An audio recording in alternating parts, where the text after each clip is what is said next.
Today, we'll take a break from the jewelry theme and look into the old royal archives and see how the engagement photos of the heirs from the House of Windsor changed.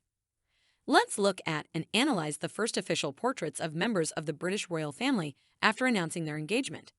Don't forget to subscribe to the channel. There will be a lot of interesting stories ahead. Their first official engagement portrait was released in the same month, and, interestingly, to notify the subjects of England about the personal event in this way was not an end in itself. So this time Elizabeth and Albert only performed formalities and simply photographed on the occasion of the royal visit to London of the monarchs of Romania. But the festive clothes of the bride and groom, as well as the classic for those times staging of the photo, did their job. Now this portrait is considered the official engagement photo of the future King and Queen of Great Britain. At that moment, however, they did not even suspect such a future for themselves. The young heiress to the throne, Lilibeth, was getting married at a difficult time for Great Britain. The country insistently wanted a royal celebration, so the Windsors had to pull in all their resources to make Princess Elizabeth's engagement and wedding a national event.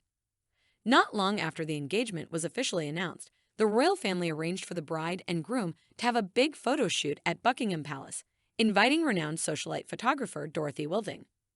The main portrait was taken on a makeshift photographic backdrop depicting English meadows. Like her parents, Elizabeth never thought of touching the groom. Everything is rank, noble, and in the best tradition of royal photography.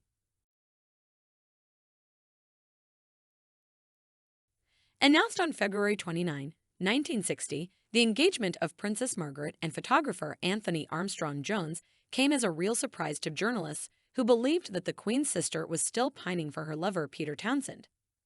Years later, of course, we realized that Margaret Rose accepted the proposal purely out of desperate revenge against her former lover, who had announced to her the day before that he was marrying someone else. An offended Margaret did things quickly. Even the official engagement portrait was released just 3 days after the announcement of the impending wedding. The photo was taken at Windsor Castle. Like the princess's whole life, it was staged in a way that was not at all her style. Dull, dry, and overly formal. No wonder Margaret looks so stiff here. By the way, Harry and Meghan were not the first couple to release another photo in gratitude for warm words. There was a similar portrait of Margaret and Anthony as well. But Princess Anne, no less willful, was perhaps the first to dare to break the tradition of boring protocol portraits. Elizabeth's only daughter quite rightly wanted to show that she and her fiancé were two people in love. So their first official engagement portrait was taken not in the palace, but in nature. The couple sat on the grass and admired each other.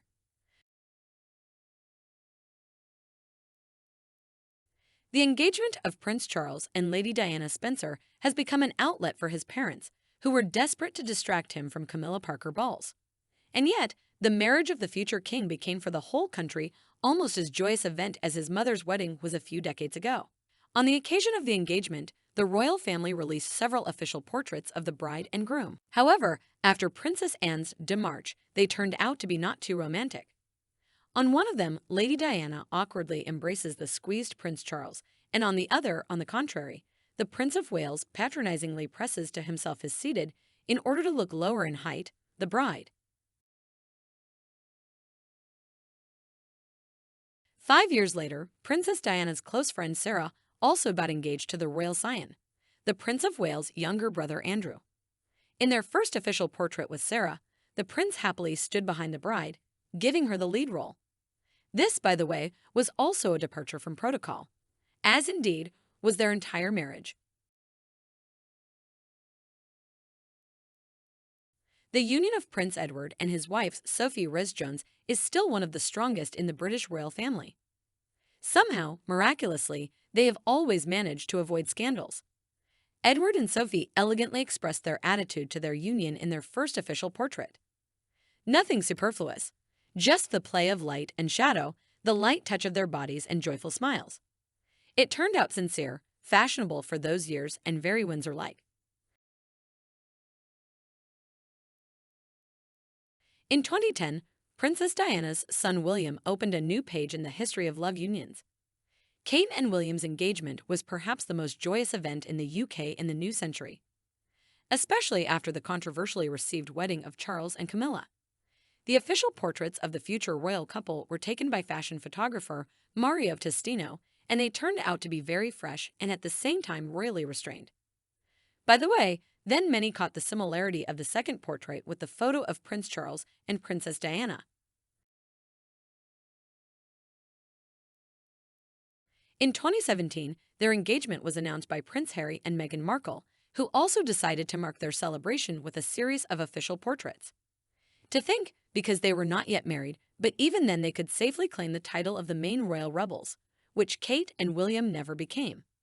In the run-up to Christmas, the couple released 3 incredibly romantic and surprisingly beautiful photos. They have everything without exaggeration. And tenderness and haute couture. Meghan posed in a dress from Ralph and Russo, and even star photographer Alexei Lubomirsky, not court favorite Mario Testino. In short, the Windsors have never posed like this for official engagement portraits. But will they ever be?